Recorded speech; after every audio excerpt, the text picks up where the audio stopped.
In this video, let's talk about legends and all of their ins and outs. So to add a legend to layout, you can simply come up here to the legend button. You can see that you've got many different formats to look at. So you got it with them beside it and some title. We're just going to choose the first one here, and I'm just going to click here on the screen to place it. So you can see here that this is the default for that type 1 when it came in. You can see that it came in with this big block, and if I move this around, it doesn't really affect it, but if I pull it in where it goes past those words, you can see that it automatically scales them up and down. So I want to make sure it's a little bigger than the settings that I have for all of my wording. Also notice, just like our north arrow and everything, when I place the legend, it is over here in our contents pane, and it shows the items that it is in the legend. So if I turn each one of these off, you can see that they're going on and off in the legend. And just like our other elements, if I double click here on legend, I get my element menu with all of its settings, and this is where it can start getting confusing. So here on the main screen for the legend, you get to control the legend and all of these other items. And then you have the text symbol associated with them. Let's keep that in mind.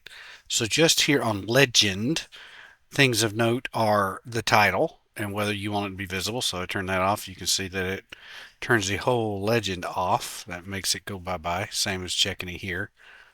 And if I give it a new name, ledge, you can see that it does nothing right here. But down here is the title. So this is just the name over here. This is the title on your legend, and you get to choose the map. So if you had multiple frames, you would choose the map that your legend is for. You're able to synchronize it by the layer visibility. So if you turn a layer off, so if I say I come over here and I turn Christmas lights off and I come back, notice that it automatically went away. So whether you want that to happen or not, so you have that ability. You can use the order of the layers or not. You want to make sure if you add new layers, it adds it, and then you can reference the scales as needed. So that's all the basics here on the legend. On the first page of the legend, so you've got the legend arrangement options. So you can adjust the column size and font size, just the font, just the columns, any combination, and then set your word wrapping. And in here, you're able to set some color schemes. So in here, you can see how I can see through it. If I wanted that to have a white background or a gray background, I could change the color here. And you can see how it's only putting the legend around or the background around the objects themselves, not this box. So now that I know that that's the size, I can actually pull this up and down if I wanted to. You know, it's up to you, whatever housekeeping you want. And you can also, kind of a weirdness, is that you see how it is right on the edge of the Christmas lights. So what I'll end up doing is I'll end up adding a next gap and a Y gap of at least a tenth to give it a little bit farther. And now you can see it's actually going past my box. So you got to play with that. It's a little easier just kind of click it and move it where you want it and then click off of it.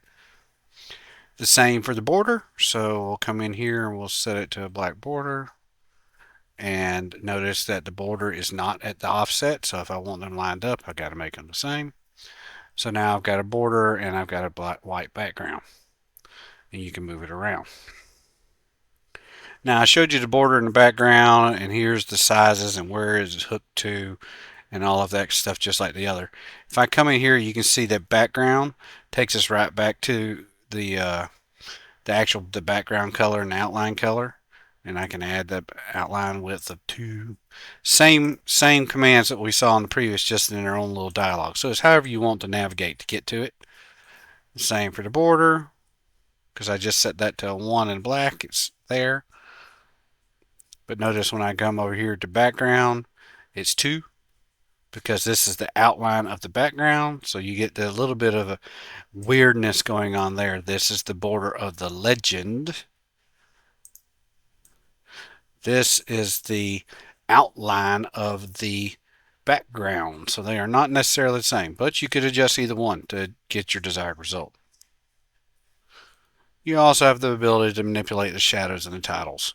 Now, let's get down to the nitty gritty on how we make this stuff look the way we want.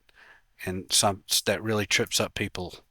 So notice that this says Christmas, no space, lights, ornament, snowflake tree, and all others. The reason this is this way is because that's the way my layer is. So if I come over here to my primary map and expand it, this should look familiar. It's exactly what I see if I'm in the map. You can rename the layers to whatever you want them to be once you've brought them in. And all you're doing is changing the alias. So I'm going to put a space in Christmas lights to make it a little more human friendly. I did not affect the file that was used to make this at all. I just changed an alias. I've also got all other values turned on. I don't want to see that, so let me double click that. Whoop. It's not what I wanted. I wanted to go to the symbology of it. And we're going to turn off all other values. You can see it automatically disappeared. I don't want polyline on at all. And the point, I'm going to call it my office. And you can see it automatically update. If I come over here to back to my well, I'm already in my layout. You notice how that says Christmas lights, type, ornament, snowflake. The title is Christmas lights. So let's say if I didn't want to see Christmas lights here and I just want to see ornament, snowflake, tree. Well, I can come over here back to my element settings for the legend, the entire legend, and you can come down here and you see that we have layer names, headings, labels, and descriptions. So the layer name is Christmas lights. If I click that, in here I am adjusting the symbology of that layer, label, layer, label. I guess is the best way to say it. So this is the layer, this is the heading, and these are the items. So if I come over here to the actual Christmas lights object, and I come up to legend item, notice I can turn the layer name off. I can turn the heading off. And now I'm just ornament, snowflake, tree. Just that easy. Now those spacings are not the same. They're not lined up.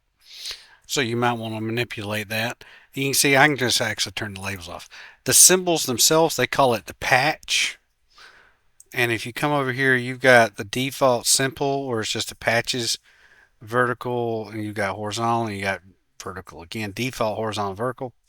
Here's where you can control the patch width. So I'm going to crank up that patch width and see if you can even see it. Nope, but I'll do the height here.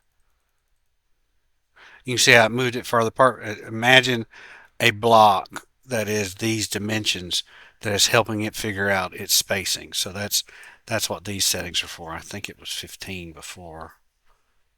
Click off of it. Yeah.